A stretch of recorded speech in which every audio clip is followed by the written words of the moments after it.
بسم اللہ الرحمن الرحیم والصلاۃ والسلام علیک یا رسول اللہ صلی اللہ تعالیٰ علیہ وسلم۔ سینگ ٹوٹے ہوئے جانوروں کی قربانی جائز و درست ہے۔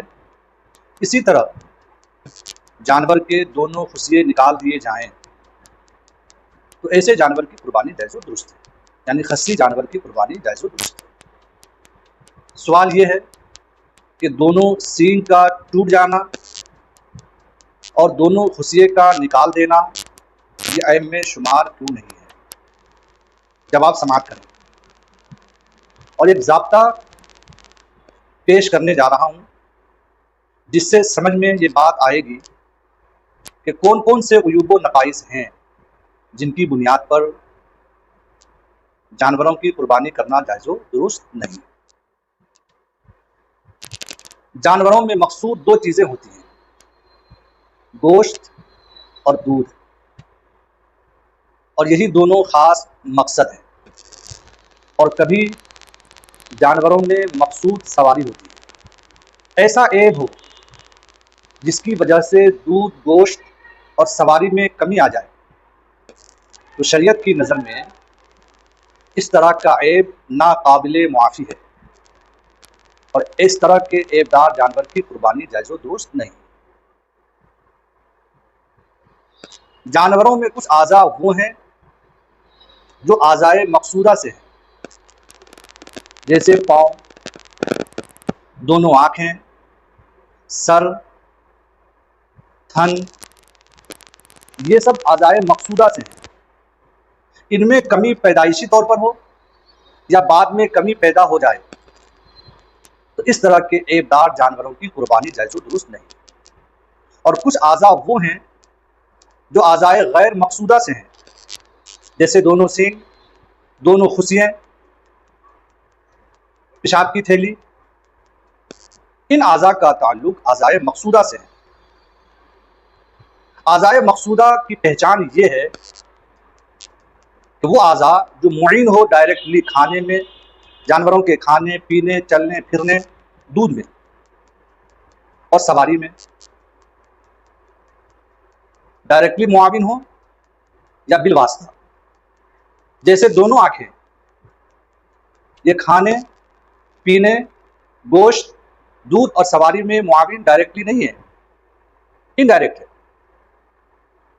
اور اس کا تعلق سر سے ہے، اس لیے دونوں آنکھیں اعضائے مقصودہ ہے، اس لیے اندھے جانور کی قربانی جائز و درست نہیں۔ رہی بات دونوں سینگ، تو یہ اعضائے غیر مقصودہ سے ہیں۔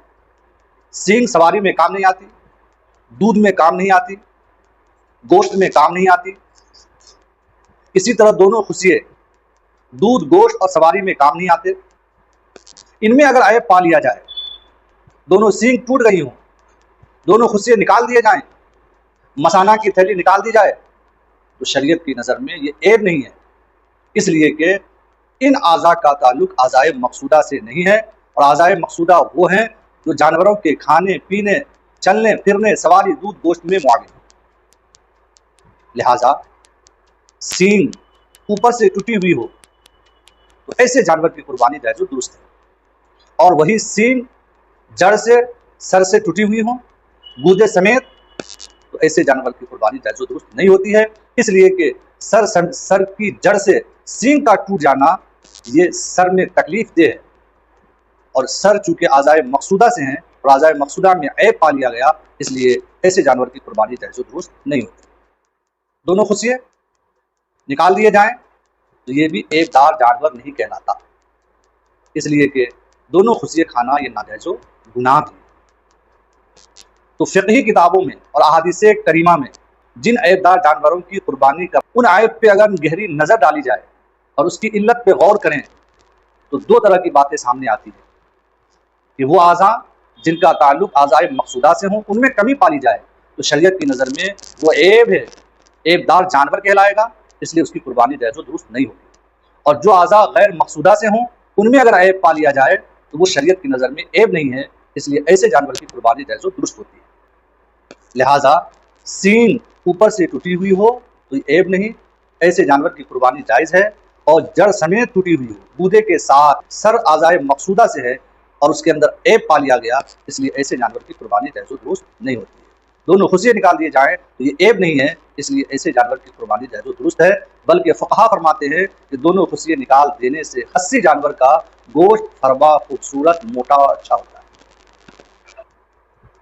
3 ٹانگ ہوں اور ایک ٹانگ کٹی ہوئی ہو تو اس کی بھی قربانی جائز و درست نہیں ہے۔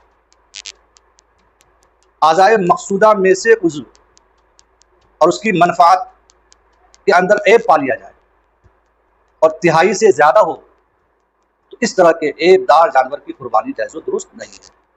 جیسے پاؤں 4 میں سے 1 ٹوٹ گئی ہو، لنگڑے جانور، اس کی قربانی جائز و درست نہیں ہے۔ پاگل جانور، اس کی بھی قربانی جائز و درست نہیں ہے۔ اندھے جانور کی قربانی جائز و درست نہیں ہے۔